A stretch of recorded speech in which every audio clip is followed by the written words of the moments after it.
अज़ादारान मज़लूम Karbala, अज़ादारान Saeed शुहदा,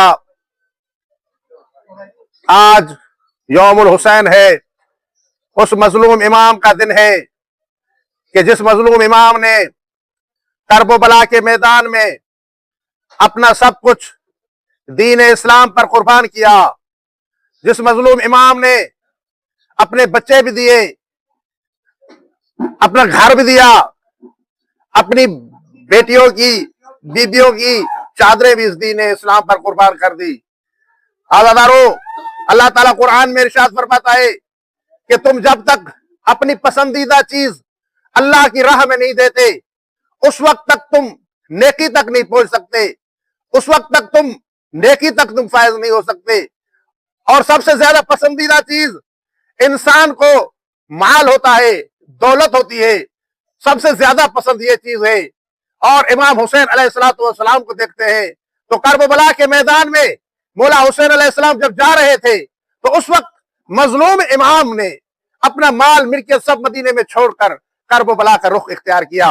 और उसके बाद दूसरे नंबर पर जो चीज इंसान को पसंद है वो इंसान की अपनी औलाद है, बच्चे हैं। जो इंसान इस दुनिया में करता है, कमाता है, मेहनत करता है, अपने बीवी बच्चों के लिए करता है। और करबला के मैदान में आप देख ले, मौला हुसैन अलैहिस्सलाम ने अपने बच्चे अली असगर जैसे मासूम भी दे दिए, तो अली अकबर जैसे जवान भी इस दीन इस्लाम पर कुर्बान कर दिए। और उसके बाद तीसरे नंबर पर जो पसंदीदा चीज है, जो इंसान को बहुत अजीज होती है, वो इंसान की अपनी जान है। इंसान अपनी जान से बहुत मोहब्बत करता है, इंसान अपनी इस जान के लिए सब कुछ करता है, जायज काम भी करता है, नाजायज काम भी करता है। और मौला हुसैन अलैहिस्सलाम को करबला में देख ले, मजलूम करबला हुसैन ने उस टाइम के जब असर का टाइम था, असर आशूर के वक्त इस सरजमीन करबला में अपनी जान खुदा की राह में दे दी। मेरे मजलूम इमाम ने सर सजदे में रख कर दुनिया को पैगाम दे दिया कि दुनिया वालों, मैं सर सजदे में रख कर अपनी जान खुदा के हवाले कर रहा हूँ और अपना और यजीद का फैसला खुदा के हुजूर।